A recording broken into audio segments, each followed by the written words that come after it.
So this blast of Arctic weather could make driving around the state dangerous next week. Raylan Ladner joins us in the studio with details. The Mississippi Department of Transportation is marshaling manpower and equipment in an effort to keep the roads clear. Work to prepare roadways in North Mississippi began earlier this week. This weekend, crews will concentrate on central Mississippi and then turn their attention to South Mississippi.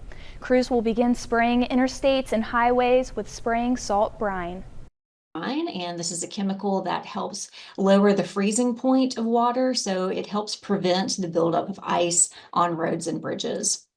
They'll also pre-treat a few trouble spots like hills and curves where we know that sometimes ice can sometimes build up.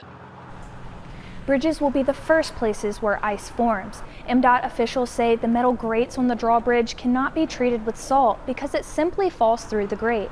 So the drawbridge can be especially dangerous. Of course, the best options if we see snow or sleet is to avoid getting on the road if you can.